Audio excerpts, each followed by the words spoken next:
पथे परिचारकै परिवृतो मन्दारमालाङ्किलः आगस्त्यायुधपुत्रमित्रसहस्राब्दै स्वकैर्वाहनैः सन्तुष्टोऽर्चनया मया कृतबलिचाराय वृतो भव।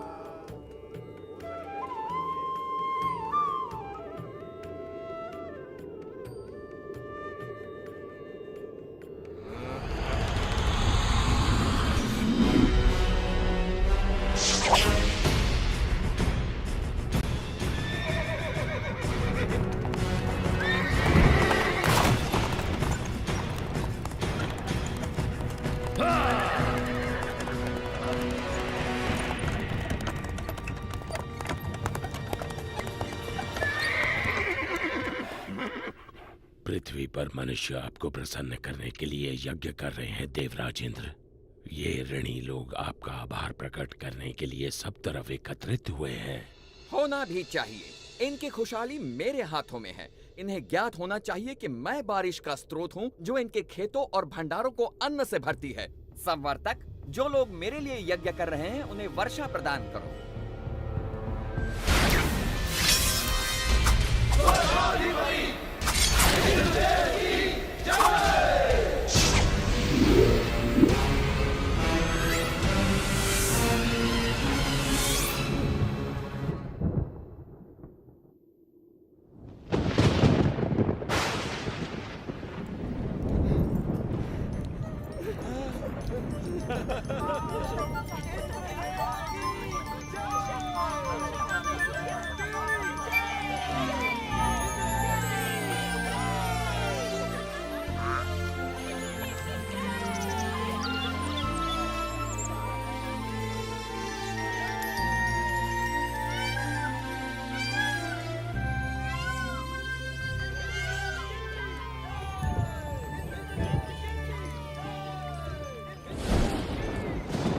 पृथ्वी से आ रहे इस कोलाहल को सुनिए देवराज इंद्र। आप सचमुच सबसे शक्तिशाली हैं। स्वर्ग का देवता हूँ, इंद्र जो हूँ मैं। इंद्र, तुम अपनी मर्यादा भूल रहे हो। तुम केवल अपने कर्तव्य का पालन कर रहे हो। भगवान विष्णु का आदेश पूरा कर रहे हो। मैं जो चाहूँ करूँगा। मैं किसी का आदेश नहीं मानता। इंद्र, मैं तुम्हारा शिक्षक हूँ। तुम्हें अपने यश और कीर्ति का अभिमान हो गया है। मैं तुम्हें सलाह देता हूँ कि सुधर जाओ, अन्यथा तुम्हारा ये घमंड तुम्हें नष्ट कर देगा।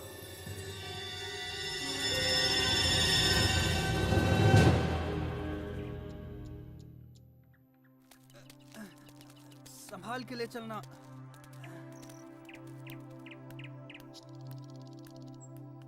बाबा, आप इंद्र के लिए यज्ञ क्यों कर रहे हैं? हमें इंद्र को प्रसन्न करने के लिए हर साल ये यज्ञ करना ही पड़ता है ताकि वो हमें बारिश दें।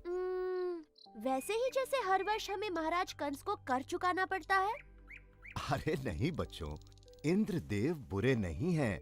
वो तो बारिश के देवता हैं। पानी जीवन के लिए अति आवश्यक होता है, इसीलिए हम हर साल यज्ञ के द्वारा इंद्र देव की पूजा करते हैं। परंतु बाबा, वो तो उनका कर्तव्य है। वो तो भगवान विष्णु के आदेश का पालन कर रहे हैं। देखो कृष्णा, ये बहुत पुरानी प्रथा है और हमें इसे तोड़ना नहीं चाहिए।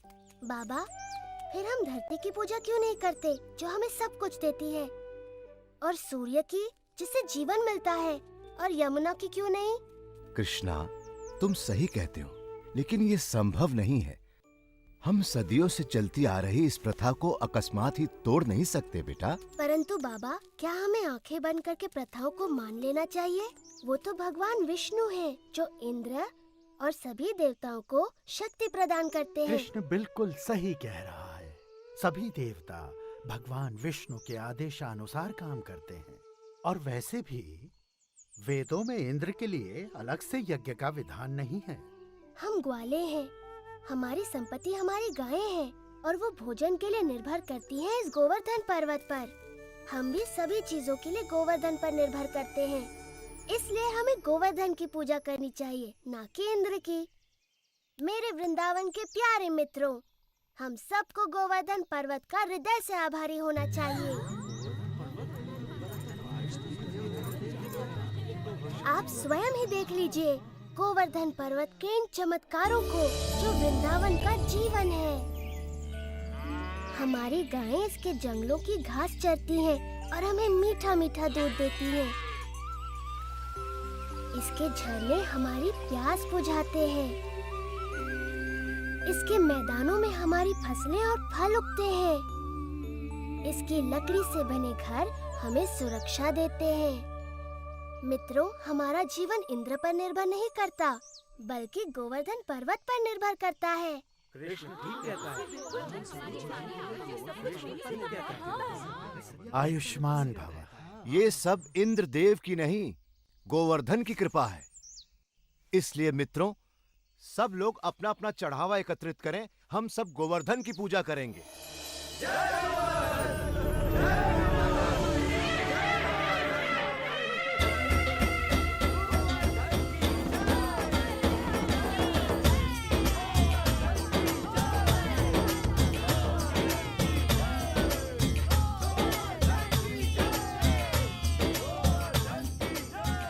मैं गोवर्धन हूँ। मैं तुम्हारी प्रार्थना से बहुत प्रसन्न हूँ। अगर तुम सभी अपने पशुओं के साथ मेरी परिक्रमा करोगे तो मैं बहुत प्रसन्न होऊंगा।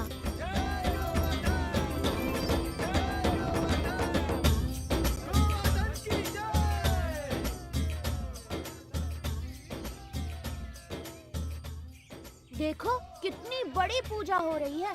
गोवर्धन पर्वत तो बहुत प्रसन्न हो रहे होंगे मधु। हाँ, गोवर्धन की पूजा करना अच्छी बात है बलराम, परंतु मैं इंद्रदेव को भी कुछ अर्पण अवश्य करूँगा, कहीं बुरा ना मान जाए। एक इंद्र के लिए और एक मेरे लिए। 2 इंद्र के लिए, 2 मेरे लिए।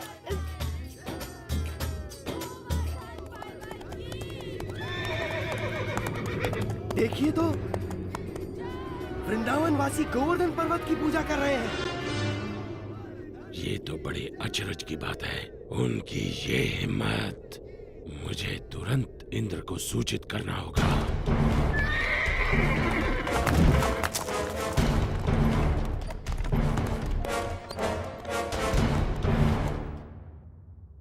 आओ आओ संवर्तक, मेरे साथ मेरे भक्तों द्वारा चढ़ाए गए चढ़ावे का आनंद लो।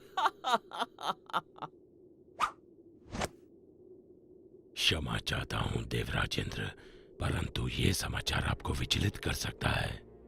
अब ये मत कहना कि तुमने गलती से एक और गांव को बाढ़ से भर दिया। ये बात मन से निकाल दो। मुझे डर है कि आप इस समाचार से बहुत क्रोधित हो जाएंगे।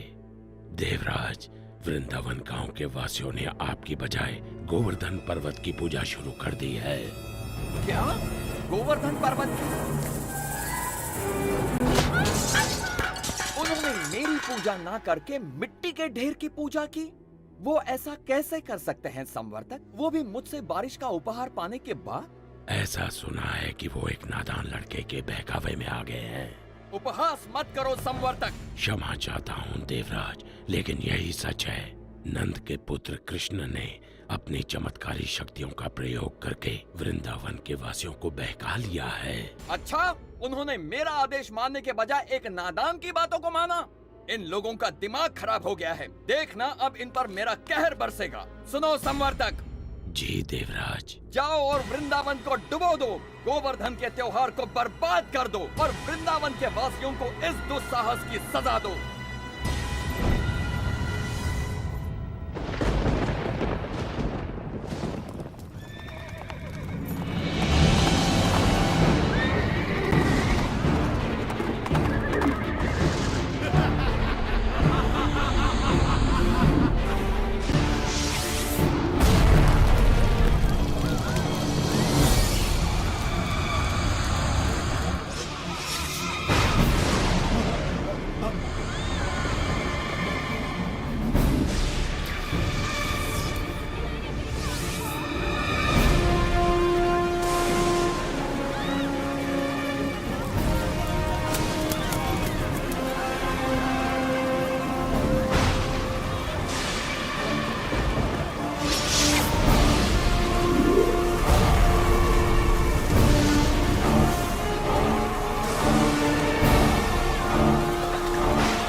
वृंदावन के लोग अब जल्द ही उस लड़के की बात सुनने पर पछताएंगे।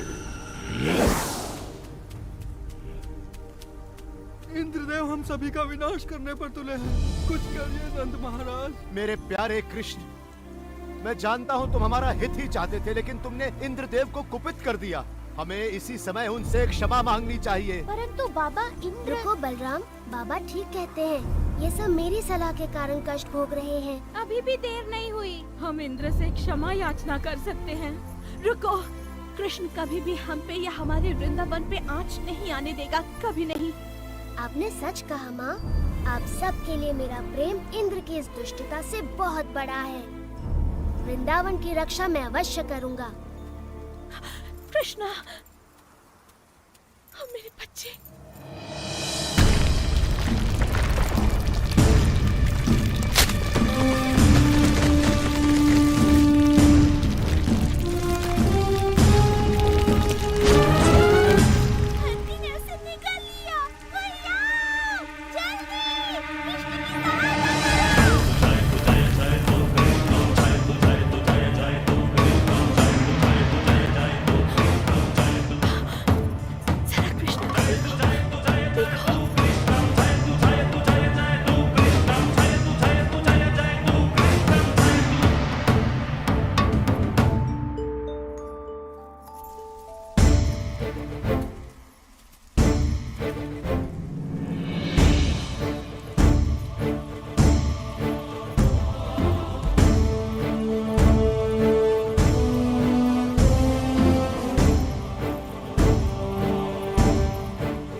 इतने तूफान के बाद भी ये असंभव है। यदि हम इंद्र के आदेश अनुसार इस छोटे से गांव को तबाह नहीं कर पाए तो वो हम पर कोई दया नहीं करेंगे। आगे बढ़ो मेरे योद्धाओं, ये तूफान तब तक थमना नहीं चाहिए जब तक वृंदावन पूरी तरह पानी में डूब न जाए।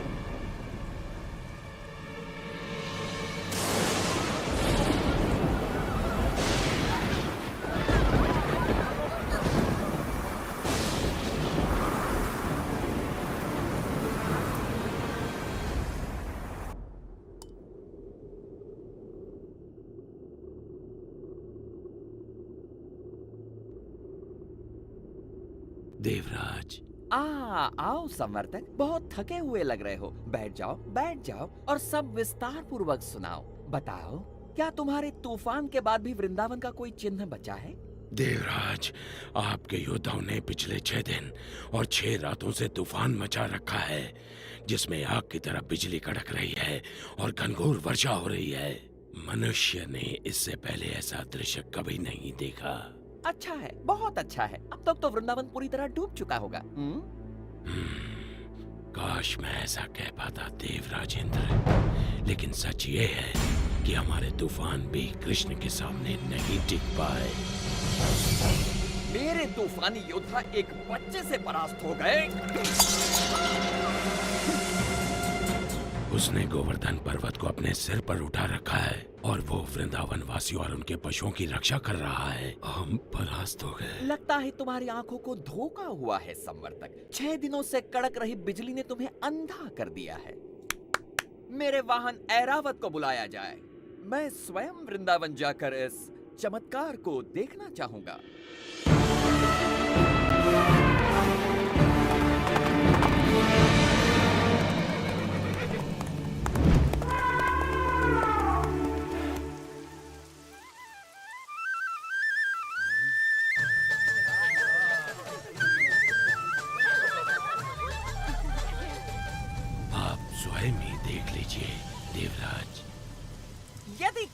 अपने आप को भगवान समझता है तो अब वो ये जान जाएगा कि कौन शक्तिशाली है, वो या फिर इंद्र।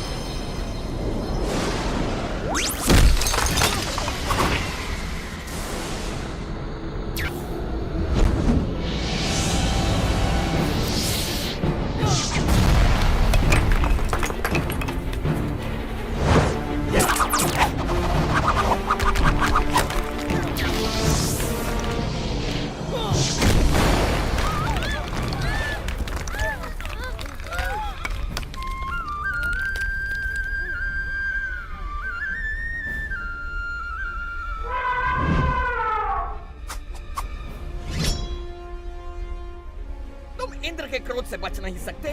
कृष्ण की बात मानने का दंड भुगतना होगा।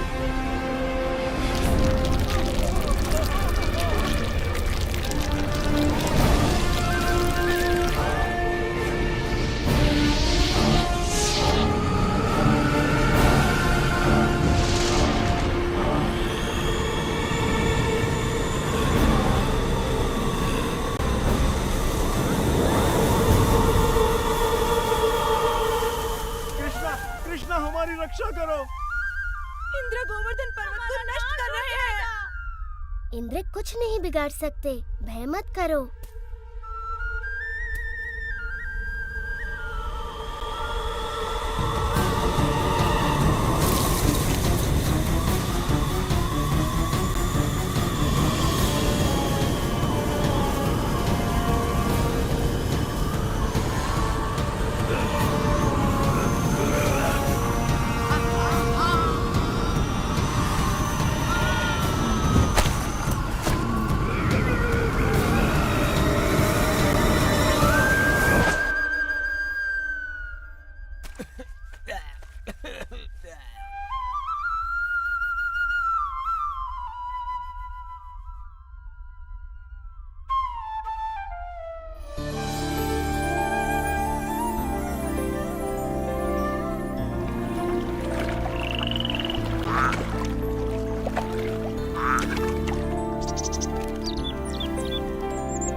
तूफान थम चुका है।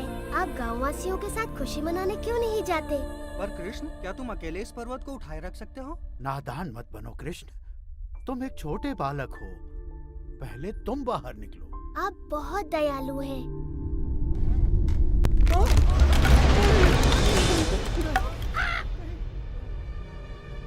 आप सचमुच चाहते हैं मैं पहले चला जाऊं? नहीं, रुको! मुझे छोड़कर मत जाओ!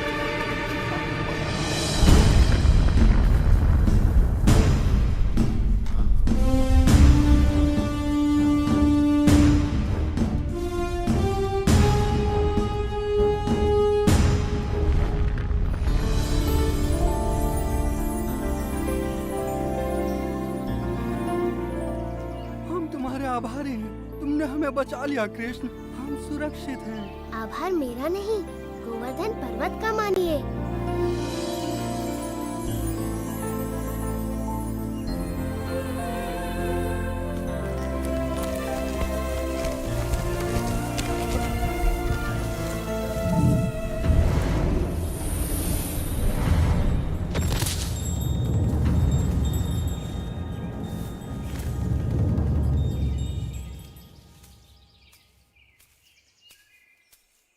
देवराज इंद्र, मैंने देखा आप मुझसे कितना स्नेह करते हैं।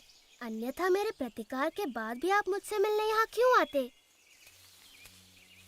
कृष्ण, प्रतिकार तो मैंने किया है आपका।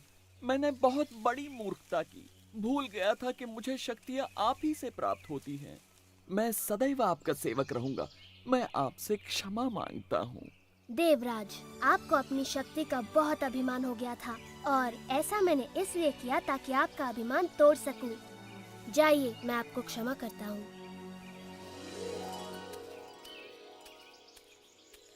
हाँ, इतना असाधारण बालक हमारे साथ यहाँ वृंदावन में रहने आया है।